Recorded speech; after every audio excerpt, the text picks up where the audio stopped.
बिस्मिल्लाहिर्रहमानिर्रहीम। शुरू अल्लाह के नाम से जो बड़ा मेहरबान और रहम फरमाने वाला है।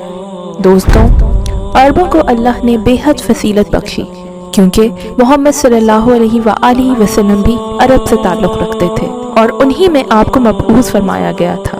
और सबसे बढ़कर अल्लाह ने अपनी किताब भी अरबी में ही नाज़िल फरमाई, जिसकी वजह से अरबों को तमाम दुनिया में एक अलग मकाम हासिल है। आज की इस वीडियो में आपको अरबों की हलाकत और बर्बादी के असबाब बताएंगे और ये भी बताएंगे कि वो कौन सा कारनामा सऊदी अरब की हुकूमत ने किया जिसके बारे में कभी सोचा भी नहीं गया था। दोस्तों, अल्लाह ने अरब के लोगों को बाकी लोगों पर फजीलत बख्शी है।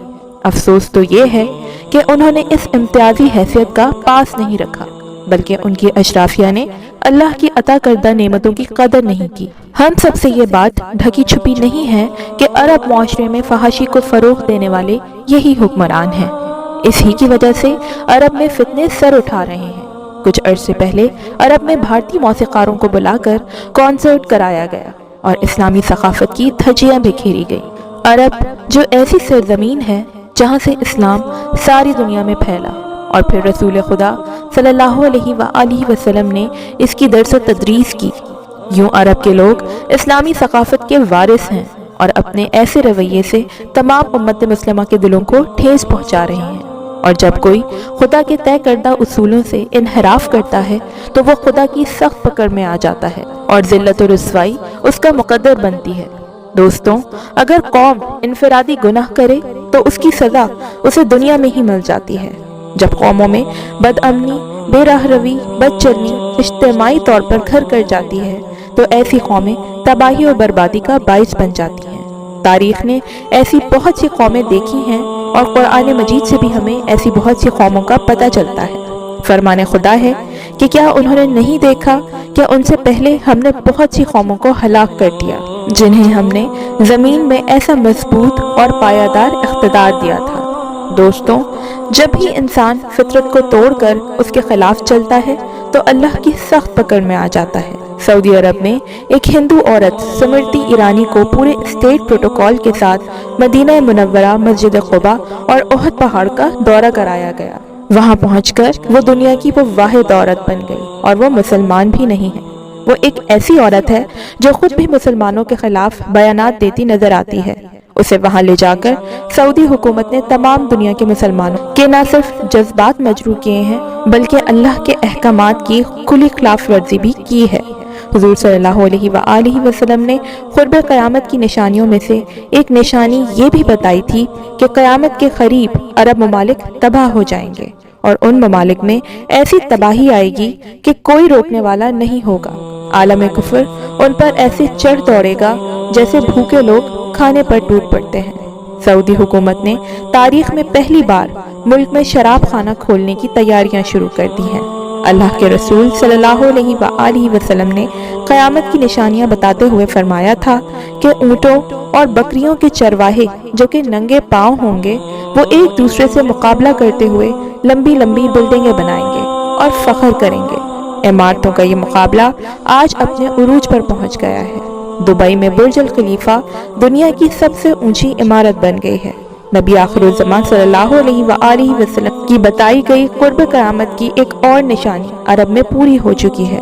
फरमाया कि क़यामत उस वक्त तक कायम ना होगी यहाँ तक कि अरब के कुछ क़बाइल मुशरिकीन के साथ मिलकर बुतों की इबादत ना करने लगें। अबू ज़हबी में बनने वाला मंदिर इस बात का खुला सबूत है। अरब दुनिया की बिल्डिंगें सारे जहान से ऊंची हो चुकी हैं। बताने का मकसद सिर्फ ये है कि मेरे प्यारे रसूल सल्लल्लाहु अलैहि वसल्लम ने जो फरमाया वो पूरा हो चुका है और पेशन गोई पूरी होकर अपने नुक्ता कमाल को पहुंच चुकी है। इसके बाद अल्लाह के उसूल के हर कमाल के लिए सवाल है का आगाज भी हो चुका है। गाड़ियां सिर्फ तेल पर नहीं रही बल्कि गैस, बैटरी और सोलर एनर्जी वगैरह से भी चलना शुरू हो गई हैं। तेल दीगर मुल्कों से भी ज्यादा निकलना शुरू हो गया है। एक और हदीस जो दौरे हाजिर में पूरी हो चुकी है वो ये है कि क़यामत से पहले अरब दोबारा सरसब्ज हो जाएगा।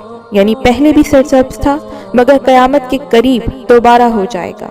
याद रहे, मक्का के करीब सहरा में से हाथी की बाक़ियात भी मिल चुकी हैं اور ہاتھی انتہائی سرسبز علاقے میں ہوتا ہے۔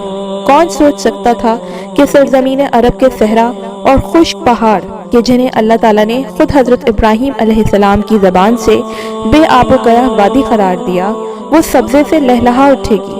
چنانچہ پوری دنیا میں گلوبل وارمنگ اور موسمیاتی تبدیلی کے باعث سعودی عرب اور امارات میں بارشیں شروع ہو چکی ہیں۔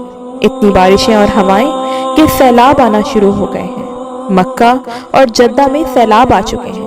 ایک سیلاب چند دن پہلے آیا جس میں چند افراد لقمہ اجل بن گئے۔ اس تبدیلی کا نتیجہ یہ نکل رہا ہے کہ عرب سرزمین جسے پہلے ہی جدید ٹیکنالوجی کو کام میں لا کر سرسبز بنانے کی کوشش کی گئی ہے، وہ قدرتی موسم کی وجہ سے بھی سرسبز بننے جا رہی ہے۔ سعودی عرب گندم میں خود کفیل ہو چکا ہے۔ اب وہاں خشک پہاڑوں پر بارشوں کی وجہ سے سبزہ اگنا شروع ہو گیا ہے۔ پہاڑ سرسبز ہونے لگے ہیں۔ بارشوں کی وجہ سے آخر کار حکومت کو ڈیم بنانا ہوں گے جن سے پانی کی نہریں نکلیں گی، ہریالی ہوگی، سبزہ مزید ہوگا، فصلیں لہلہائیں گی۔ یوں یہ پیشن گوئی بھی اپنے تکمیلی مراحل سے گزرنے جا رہی ہے، اور جو میرے حضور صلی اللہ علیہ وآلہ وسلم نے فرمایا اسے ہم اپنی آنکھوں سے دیکھتے جا رہے ہیں۔ اللہ کے رسول صلی اللہ علیہ وآلہ وسلم نے یہ بھی بتایا کہ مسلمانوں کے خون بہنے کی جگہ شام ہے۔ آج ہم دیکھ رہے ہیں کہ خون ریزی کے اعتبار سے شام کا علاقہ عراق کی سرزمین سے بھی آگے نکل گیا ہے۔ روس اور ایران اس کی پشت پر ہیں، اور اب روس عملی طور پر شام میں موجود ہے۔ مستقبل میں یہ جنگ اور فتنہ بڑھتا ہوا نظر آتا ہے۔ داعش کی شکل میں جو خارجی فتنہ موجود ہے اس نے بھی شام اور عراق میں خون ریزی کرنے میں کوئی کسر نہیں چھوڑی۔ عراق فتنے کی جگہ ہے۔ اللہ کے رسول صلی اللہ علیہ وآلہ وسلم نے فرمایا کہ فتنے یہاں پیدا ہوں گے۔ یہ ساری پیشن گوئیاں ہم دیکھ رہے ہیں۔ عراق کے بارے میں اللہ کے رسول صلی اللہ علیہ وآلہ وسلم نے یہ بھی فرمایا ہے کہ دریائے فرات کے ڈیلٹا سے سونے کا پہاڑ نمودار ہوگا، اور مختلف طاقتیں اس پر لڑیں گی اور سب لڑ لڑ کر ختم ہو جائیں گی۔ اللہ تعالیٰ ہی بہتر جانتا ہے کہ ترکی اور شام کے بعد عراق میں بہنے والے دریائے فرات سے یہ پہاڑ کب نمودار ہوگا، لیکن ہمارا ایمان ہے کہ ضرور نمودار ہوگا۔ ایسے سنگین حالات کے بارے میں اللہ کے رسول صلی اللہ علیہ وآلہ وسلم نے فرمایا کہ عربوں کے لیے بربادی کے دن قریب آ گئے ہیں۔ یہ دن ایسے سخت ہوں گے کہ ایک شخص صبح کو اٹھے گا تو مومن ہوگا، شام کو کافر ہو جائے گا، اور اگلے دن صبح کو پھر سے مسلمان ہو جائے گا۔ یعنی حالات ایسے گھمبیر ہو جائیں گے کہ ایک مسلمان لٹو کی طرح گھومتا پھرے گا۔ مشرق وسطی اور خصوصاً مسلمانوں اور ساری دنیا کے حالات کو دیکھیں تو صاف نظر آتا ہے کہ دنیا ہولناکیوں کی جانب بڑھ رہی ہے۔ فلسطین کے حالات ہم سب کے سامنے ہیں۔ وہاں تیزی سے مسلمانوں کی نسل کشی جاری ہے، اور تمام مسلمان حکمران بے حسی سے تماشا دیکھ رہے ہیں۔ اللہ کے رسول صلی اللہ علیہ وآلہ وسلم نے یہ بھی فرمایا کہ قیامت کے قریب زلزلے کثرت سے آئیں گے۔ سائنسدان بتا رہے ہیں کہ زلزلوں میں دن بدن شدت اور کثرت ریکارڈ کی جا رہی ہے۔ دوستوں، یہ زلزلے اس لیے ہیں کہ ہمارے دلوں میں بھی زلزلہ آ جائے اور وہ اللہ تعالیٰ کے آگے جھک جائے اور انسانیت کی بہتری کا سوچے۔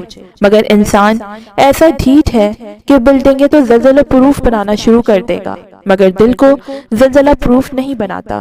افسوس کہ ناقابل اعتبار زمین جس کے نیچے گرم لاوے کے سمندر اور جھیلیں ہیں، ان پر بر اعظموں کی پلیٹیں ہیں، سورج سے اٹھنے والے شمسی طوفان ان کے ساتھ لنک ہیں۔ بھلا ان پلیٹوں کو ہلنے سے کون روکے گا؟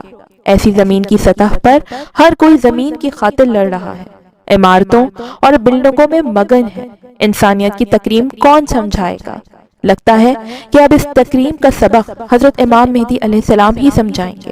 حضرت عیسیٰ علیہ السلام بھی اس تکریم سے آگاہ کریں گے، مگر تب تک اللہ کے کچھ بندے دلوں کو ہلاتے اور جھنجھوڑتے ضرور نظر آئیں گے۔